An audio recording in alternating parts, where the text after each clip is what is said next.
Madam President, distinguished guests, ladies and gentlemen, it gives me great pleasure to welcome Mr. Magee, past President, to give the keynote lecture. He gave me a very clear instruction. He said, please don't spend any time on the introduction because I've lots to say.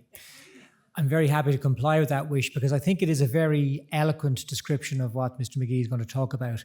This is not all about him. It's about the partnership between the college and COSECSA. So, Declan, I hope that was short enough, and thank you very much for talking to us.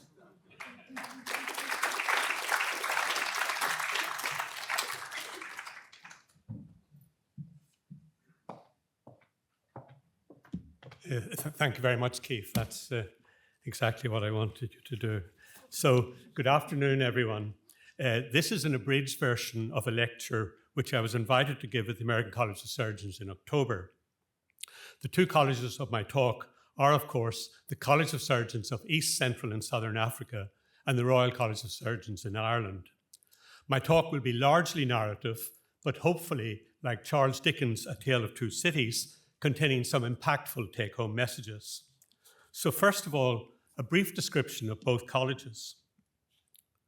The College of Surgeons of East, Central and Southern Africa, COSECSA, was founded in 1999 and held its first examinations in 2003.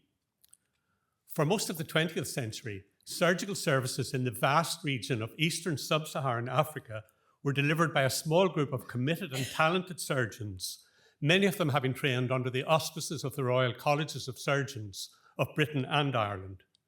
They belong to a surgical professional body, ASEA, the Association of Surgeons of East Africa, which was founded in 1950 and which held regular surgical meetings across the region. Recognizing the enormity of the service need and the gross inadequacy of the capacity for training within the very few academic surgical departments in the region, the ASEA surgeons took the brave decision to establish a surgical training body, COSECSA. At the time of our engagement, COSECSA had 8 member countries: Ethiopia, Kenya, Malawi, Mozambique, Tanzania, Uganda, Zambia, and Zimbabwe.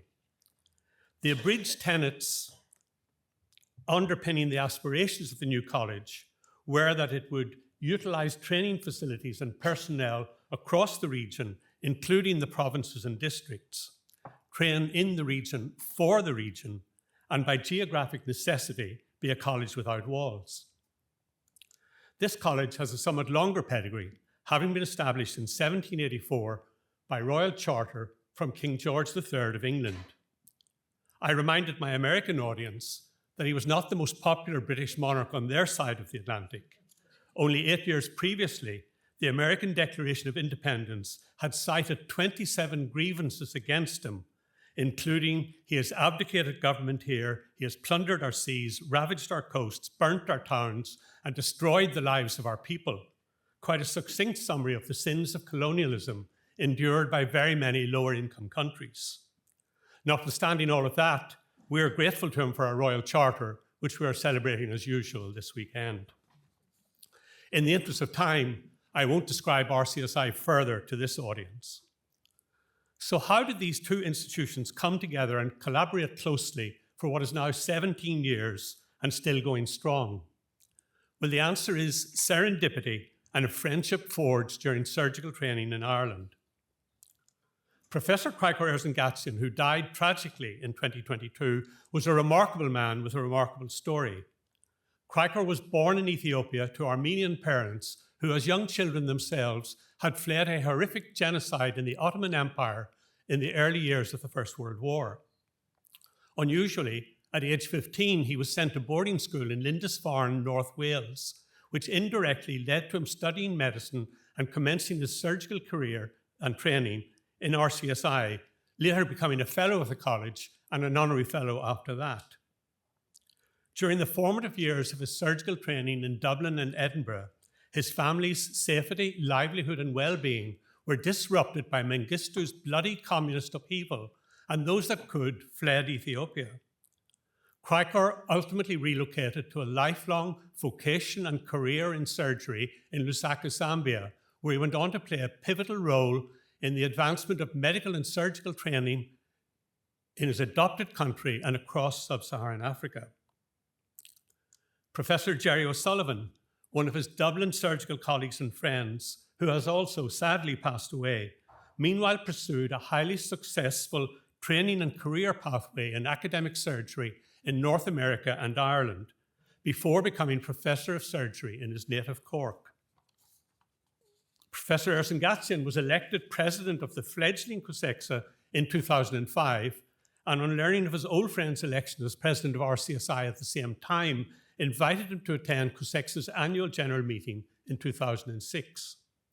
Professor O'Sullivan went to Blantyre, Malawi, and was hugely impressed with what he saw there, especially the commitment and dedication of the Council, but was equally dismayed by the enormity of their task and mission. He made an RCSI donation of €10,000, a significant amount in the context of the powerless state of COSECSA's finances at that time. When he returned to Dublin, he proposed to us that RCSI would continue to offer support to its newfound sister college. Perhaps that might only have translated into periodic donations of sums of money to prop up the coffers of COSECSA. But in RCSI, we believe that we could make a more substantial and sustainable contribution to COSECSA's growth and development. Our position as both an internationally focused health sciences university, as well as being the national surgical training and professional body, meant that we were uniquely positioned to support an international partner such as COSECSA. Specifically, we had a long experience and expertise in delivering surgical training programs and examinations. We had expertise and faculty in basic surgical sciences from our undergraduate school, a scarce resource in sub-Saharan Africa. Crucially, we had already developed well-developed electronic surgical training tools in the form of BEST, Basic Electronic Surgical Training, and School for Surgeons, which we knew we could adopt and modify for the pathology and resources of the African landscape, and which could lessen the challenges posed by the huge distances within the region. Furthermore, there was an uneasy acknowledgement that while these countries suffered from severe shortage of surgical manpower, Ireland, like many high-income countries, depended to some extent on surgeons from those self-same countries, and we believed we were being offered an opportunity and that there was a moral imperative to do what we could. And so, in August 2007, a memorandum of understanding was signed in which RCSI and COSECSA pledged to work together to support the improvement in the standards of care in the region of East, Central, and Southern Africa through developing surgical education, training, and examinations, and our collaboration was born. So perhaps the first message from my talk is that friendships that we make in the course of our training are precious and may deliver unexpected dividends. So how did the collaboration begin, and how has it evolved? From the beginning, we believed that it was essential that it should be a true partnership built on mutual respect and parity of esteem. We established a steering committee with 6 representatives, including a co-chair from each institution. The hybrid meetings were chaired by the 2 institutions in rotation, and that all too rare structure and procedure continues to the present day. An e-learning pilot project was conducted in Zambia and Kenya, in which trainees and trainers were enrolled into RCSI's e-learning programs, BEST and School for Surgeons, RCSI's online training portal at the time. Several individuals, both in Ireland and Africa, put in Trojan work localizing the programs to the sub-Saharan context and continuously populating the programs with new material. I won't attempt to acknowledge all of them, but I will single out 2, now sadly and prematurely deceased. Professor Mohammed Labib, a member of COSECSA Council, was a urologist in Zambia who was hugely enthusiastic, hardworking and productive during those early years.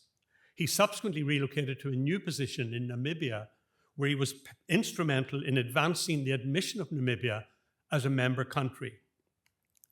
Professor Sean Tierney, RCSI Dean of Professional Development and Practice, was a member of the steering committee from its inception until his untimely death in 2023. Sean committed countless hours to every aspect of the collaboration and was, without a doubt, the driving force from within RCSI.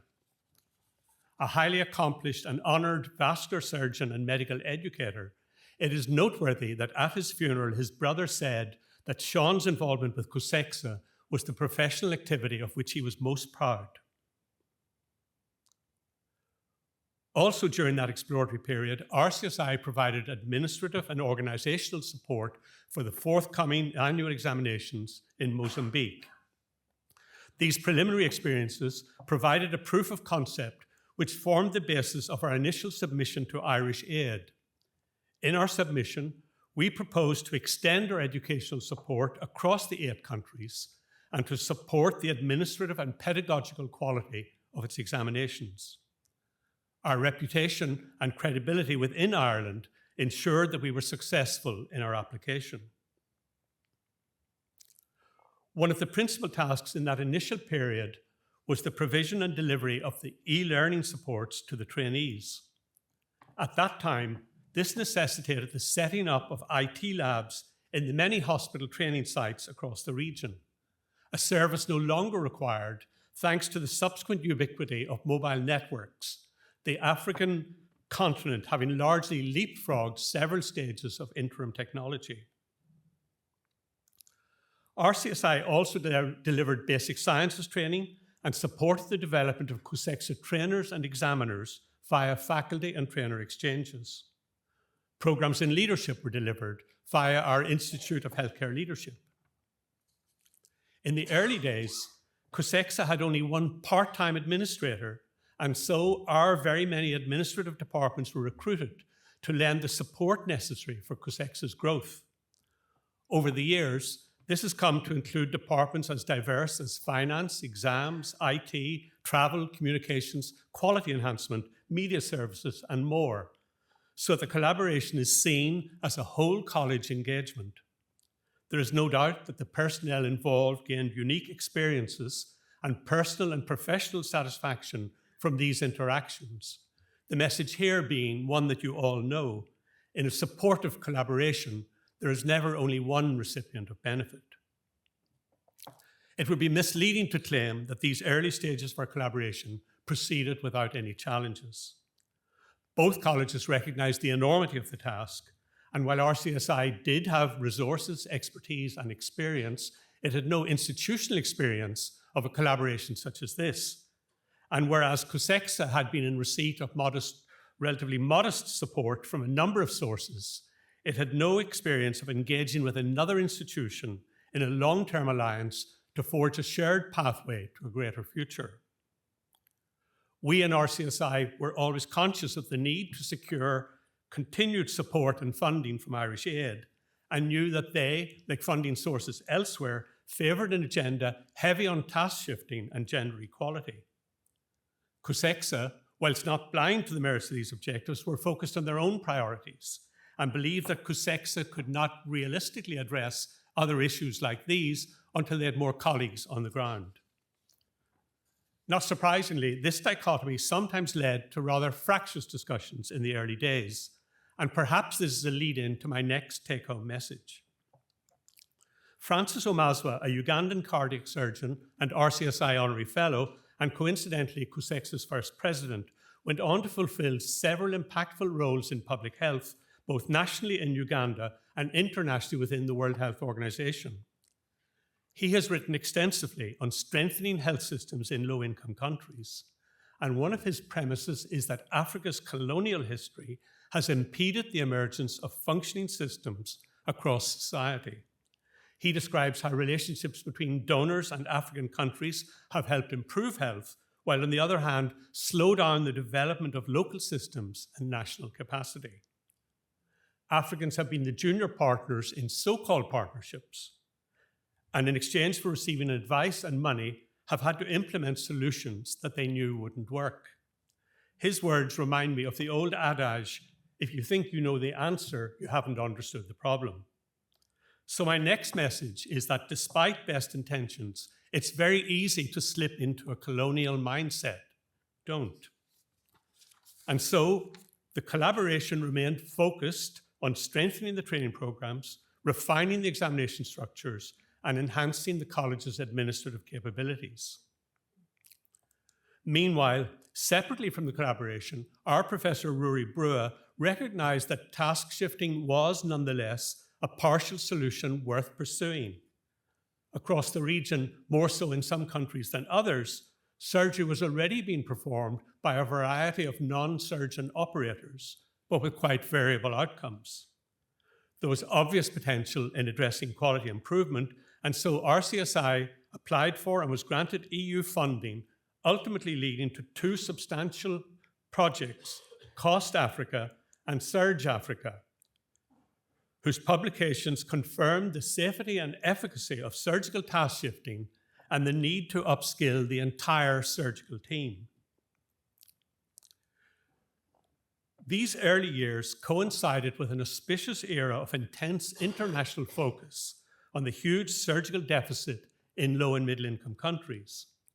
In 2015, the Lancet Commission on Global Surgery published its seminal report. Their key messages were that billions of people do not have access to safe, affordable, and timely surgery. In low and middle income countries, only a tiny percentage of necessary surgeries are performed each year, and many millions of people face catastrophic financial costs in accessing surgery.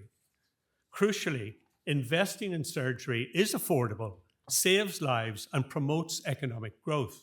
And finally, surgery is an indivisible, indispensable part of healthcare. At about the same time, the G4 Alliance was formed, bringing together surgery, anesthesia, obstetrics, and trauma care, and RCSI was an enthusiastic foundation member. We were proud to work alongside its diverse membership in lobbying at the World Health Assembly, and I was privileged to address a large group of health ministers from the COSECSA region. For the first time, surgical services were explicitly recognized in a WHA resolution entitled Strengthening Emergency and Essential Surgical Care and Anesthesia as a Component of Universal Health Coverage. Paul Farmer and Jim Yong Kim, co-founders of the NGO Partners in Health, are well known to Keith Sinnott and the Irish Institute of Trauma and Orthopaedic Surgery through their collaborations in the aftermath of the Haitian earthquake. Some years previously, they had stimulated the debate on global surgery with their much-quoted description of surgery as the neglected stepchild of global health. In the aftermath of WHA 6815, I was able to use my position as president of RCSI to secure publication of an opinion editorial in the Irish Times entitled Surgery Still the Neglected Stepchild of Global Health. Coming back to the collaboration programme, broadly speaking, there have been 4 phases in its evolution. In its first phase, the programme was focused on the establishment of quality training and examinations. Then, as training became more established, the need to build and grow local training capacity became apparent. In turn, the resultant rapid growth of COSECSA, with much greater numbers of trainees and exam candidates, mandated a greater focus on building efficient and reliable administrative systems and capacity. And then a focus on quality assurance of COSECSA training, as well as a beginning in supporting the development of training colleges for other members of the surgical care team, analogous to the approach taken in the Surge Africa project. By now, the collaboration has been successful in receiving initial interim funding and 4 tranches of 3-year funding, and we are hopeful of continued support. The message here is, whereas funding agencies are averse to ongoing repetitive funding, they are influenced by results and may respond favourably to well-thought-out progressive submissions built on what has gone before. COSECSA's achievements with the aid of the collaboration can be divided into 6 categories, and I will briefly reference some milestones and achievements. By now, over 740 trainers, including 74 master trainers, have received training and development. Following Train the Trainer courses, the basic surgical sciences of anatomy, physiology, and pathology are now taught by COSECSA's own local faculty, thereby ensuring sustainability. Standard operating procedures have been developed to facilitate the conduct of exams in different host countries. Annual exchanges of examiners have been arranged and facilitated, and over the period, there has been an exponential rise in the number of exam candidates. A comprehensive COSECSA website was developed providing online registration, information on short courses delivered by other partners, and information on affiliated training hospitals and surgical societies.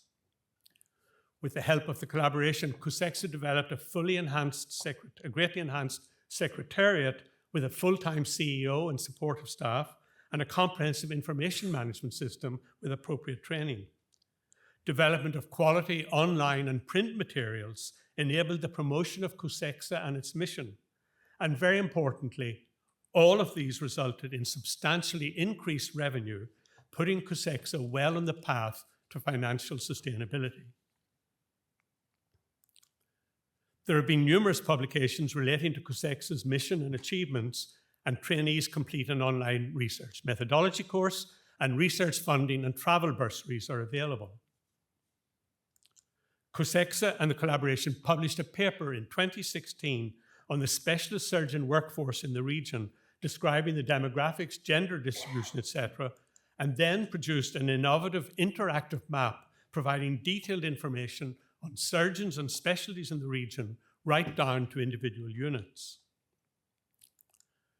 Much has been written about brain drain from low and middle income countries, and indeed that concern had helped to shape COSECSA's concept of training in the region for the region. And so research on trainee movement was of great interest. Collaboration publications have confirmed that training in the region is successful in that regard, with 84% staying in their home country, 87% within the COSECSA region, and 93% within Africa. I've already referenced the Access to School for Surgeons.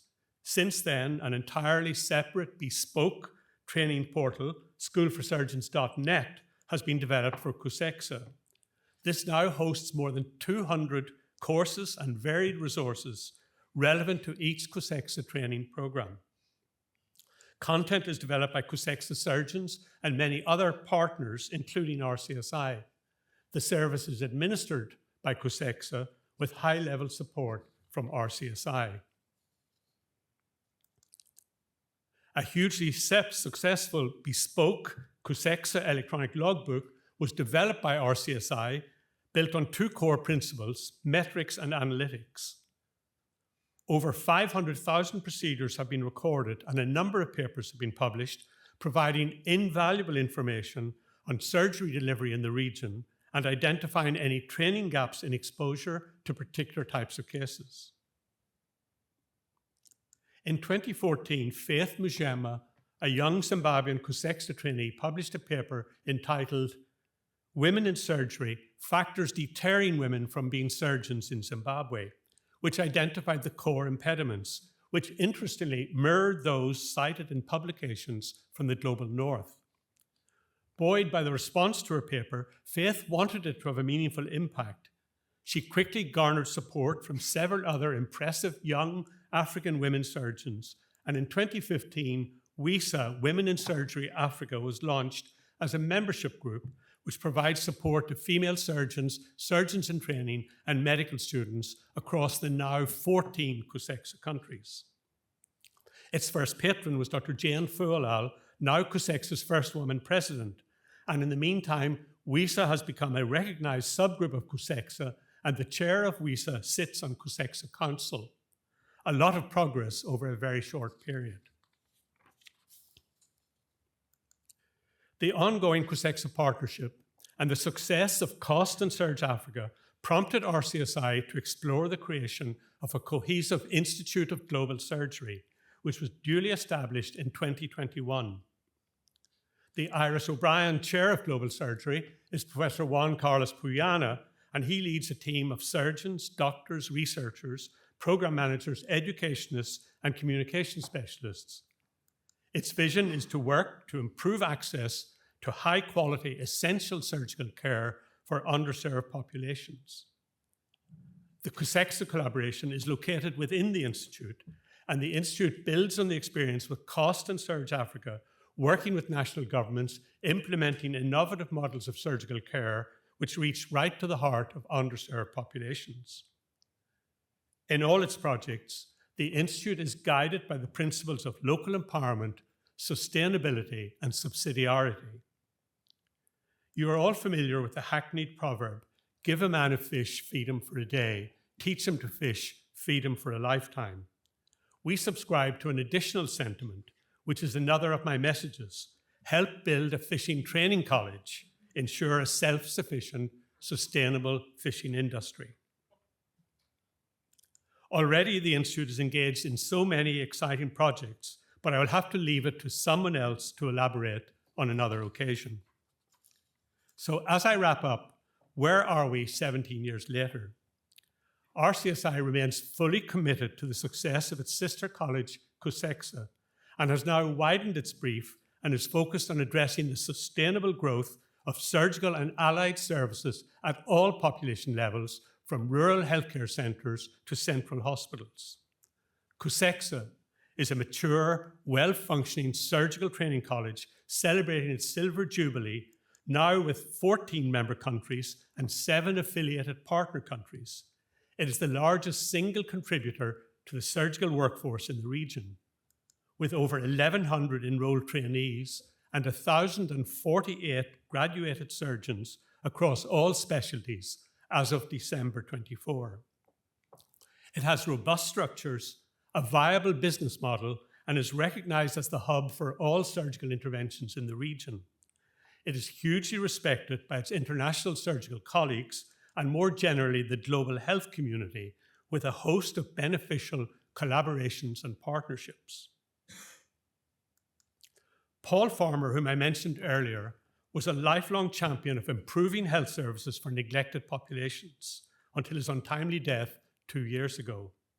In 2015, I heard him speak at the American College of his concept of accompaniment as supporting someone on their journey until their task is completed, and in the context of international development assistance, as supporting a society, its institutions, and its citizens on their own path towards less dependence on outside aid. And he was kind enough to name-check our engagement with COSECSA as an exemplar of accompaniment. His concept of accompaniment reminds me of an older African proverb: if you want to go fast, go alone. If you want to go far, go together.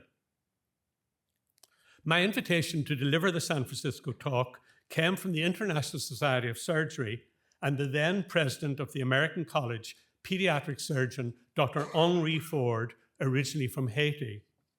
I finished with a quote and my final message, not from Dr. Henri Ford, but from Henry Ford, famous son of an Irish father, who said, "Coming together is a beginning, staying together is progress, working together is success." Thank you.